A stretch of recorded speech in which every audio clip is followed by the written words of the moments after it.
नमस्कार दोस्तों, मैं रश्मि गुप्ता स्मार्ट विजन एकेडमी में आप सभी का स्वागत करती हूं। और आज आपका जो ये वीडियो है ये बेस्ड है कंपटीशन के लेवल पर, वो चाहे एसएससी का कंपटीशन हो या यूपीएससी का कंपटीशन हो, आयोग से संबंधित जितने भी एग्जाम्स है वह कंपटीशन हो या सीटेट हो या टीईटी हो। हम इन सभी में आने वाले बायो से संबंधित जितने भी क्वेश्चन है इन वीडियोज में कवर करने वाले हैं। तो मैं आपको यहाँ पर आज लेकर, मैं आपकी हूँ बायो टीचर और मैं आज आपको कवर कर रही हूँ साइटोलॉजी से संबंधित जितने भी प्रश्न है उन सभी क्वेश्चंस को आज मैं यहाँ पर कवर करने वाली हूँ। और आपसे वादा करती हूँ कि आपको कभी भी इसको रटने की जरूरत नहीं पड़ेगी, मैं आपको इतना बेहतर पढ़ाने वाली हूँ। तो आप मेरे साथ बने रहिए। आइए स्टार्ट करते हैं साइटोलॉजी। चलिए आज हम क्या पढ़ने वाले हैं? साइटोलॉजी, कोशिका विज्ञान। ये जो साइटोलॉजी टॉपिक है, ये जो कोशिका विज्ञान है, आपके जीव विज्ञान पोर्शन से जितने भी क्वेश्चंस बनते हैं उसमें से लगभग 60 से 65 क्वेश्चंस जो होते हैं वो आपकी साइटोलॉजी से ही संबंधित होते हैं। तो आइए हम स्टार्ट करते हैं साइटोलॉजी। साइटोलॉजी कोशिका विज्ञान, कोशिका विज्ञान।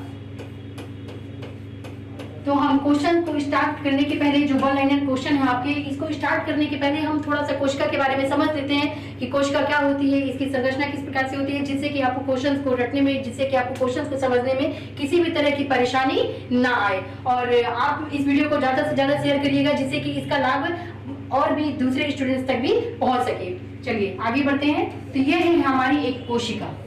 ये क्या है? हमारी एक कोशिका। ठीक, जो कोशिका होती है वो जीवों की संरचनात्मक एवं क्रियात्मक इकाई होती है। जो कोशिका क्या होती है? जीवों की संरचनात्मक एवं क्रियात्मक इकाई होती है। तो हम संरचनात्मक इकाई क्यों कहते हैं, हम पहले इसको पढ़ने, इसको हम जानते हैं। संरचनात्मक यानी कि स्ट्रक्चरल यूनिट। क्या? Structural unit. जो जब हम अपनी माँ के गर्भ में होते हैं, इसको आप ऐसे समझिएगा, मैं एक उदाहरण के तौर पर आपको समझाती हूँ। जब हम अपनी माँ के गर्भ में होते हैं तो उसमें उस एक कोशिका होते हैं, उस एक कोशिका में क्या होता है? विभाजन होता है और विभाजन के फलस्वरूप उसमें ऊतक का निर्माण होता है। और विभिन्न प्रकार के जो ऊतक होते हैं वो मिलकर के अंगों का निर्माण करते हैं और जो समस्त अंग होते हैं वो आपस में मिलकर के एक शरीर का निर्माण करते हैं। इसलिए हम इसको स्ट्रक्चरल यूनिट कहते हैं, हम इसको संरचनात्मक इकाई कहते हैं। यानी कि हमारे जो शरीर की शुरुआत होती है वो कहाँ से होती है? इस कोशिका से होती है। कहाँ से होती है? इस कोशिका से होती है। यह कोशिका, फिर कोशिका में जब विभाजन होता है तो क्या बनता है? ऊतक। और ऊतक मिलकर के क्या बनाते हैं? अंग बनाते हैं और अंग से एक शरीर का निर्माण हो जाता है।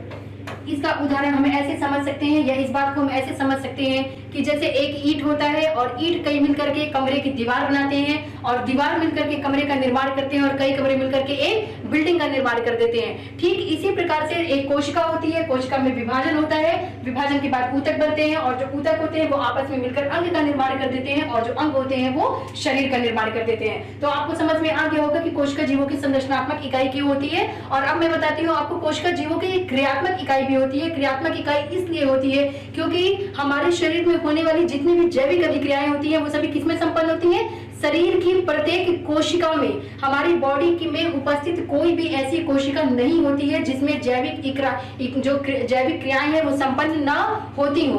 तो उसमें इसलिए हम इसको क्या बोलते हैं? क्रियात्मक इकाई बोलते हैं। तो आपको समझ में आ गया होगा कि कोशिका को हम संरचनात्मक एवं क्रियात्मक इकाई क्यों कहते हैं। चलिए आइए अब आगे बढ़ते हैं, कोशिका की खोज के बारे में पढ़ेंगे। तो कोशिका की खोज किसने की? रॉबर्ट हुक ने। रॉबर्ट हुक, यह आपका पहला वन लाइनर क्वेश्चन। ठीक, कोशिका की खोज किसने की? रॉबर्ट हुक ने की। किसने? रॉबर्ट हुक ने। आप भी मेरे साथ साथ आप भी बोलते रहे, किसने की? रॉबर्ट हुक ने की। ठीक, रॉबर्ट हुक किस सन में की? 1665 ईस्वी में। ये जो रॉबर्ट हुक थे, रॉबर्ट हुक ने 1665 में क्या किया था कि एक प्रयोग किया था। और प्रयोग में इन्होंने क्या किया था कि कॉर्क की जो पतली स्लाइड को लेकर के उसको सूक्ष्मदर्शी से देखा था और जब उसमें उन्होंने देखा तो उसको मधुमक्खी के छत्ते की जैसी संरचनाएं दिखाई दी, कुछ इस प्रकार से, कुछ इस प्रकार से। और इन संरचनाओं को उन्होंने क्या नाम दे दिया? कोशिका, सेल नाम दे दिया। तो यानी कि कोशिका शब्द का प्रयोग सर्वप्रथम किसने किया?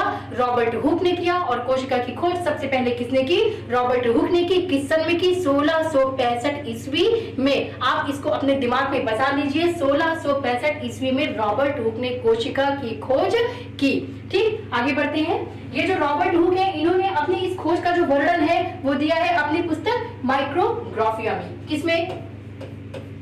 माइक्रोग्राफिया। तो ये रहा आपका दूसरा वन लाइनर क्वेश्चन।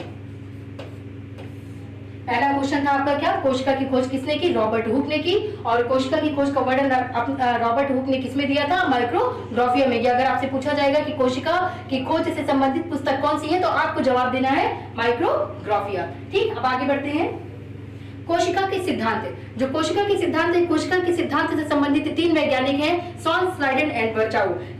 इसका जो कोशिका सिद्धांत का जो श्रेय है वो स्वॉन और स्लाइडन को जाता है। जो स्वॉन है वो आपके जंतु शास्त्री हैं और जो स्लाइडन है वो आपके वनस्पति शास्त्री हैं। तो हम यहाँ पे देखते हैं, ये आपका अगला क्वेश्चन है। कोशिका सिद्धांत किसने दिया? स्वॉन एंड स्लाइडन ने। किसने दिया? Sworn and स्लाइडन। किस सन में दिया था? 1839 में। किन्होंने दिया? स्वॉन एंड स्लाइडन ने 1839 में कोशिका का सिद्धांत दिया। और कोशिका के सिद्धांत के अंतर्गत इन्होंने बताया कि जो कोशिका होती है वो जीवों की संरचनात्मक इकाई होती है। और संरचनात्मक इकाई क्यों होती है ये मैं आपको पहले ही बता चुकी हूँ। और कोशिका जो होती है वो जीवों की क्रियात्मक इकाई होती है। क्रियात्मक इकाई क्यों होती है ये भी मैं आपको पहले ही बता चुकी हूँ। ठीक, ये संरचनात्मक एवं क्रियात्मक इकाई। तो ये है कोशिका का सिद्धांत। लेकिन जो वर्चाउ मेरे तीसरे वैज्ञानिक का नाम लिया था, उन्होंने एक कोशिका सिद्धांत 1858 में नया सिद्धांत जोड़ा। और उन्होंने बताया कि जो कोशिका होती है वो अपनी पूर्ववर्ती कोशिका से मिलकर के बनी होती है। तो ये रहा आपका अगला क्वेश्चन कि प्रत्येक कोशिका अपनी पूर्ववर्ती कोशिका से बनी होती है। यह सिद्धांत किसने प्रस्तुत किया? यह सिद्धांत आपको प्रस्तुत किया है किसने? विर्चो ने। विर्चो। सन क्या है? 1858। इन्होंने क्या दिया है? कोशा की वंश परंपरागत का सिद्धांत।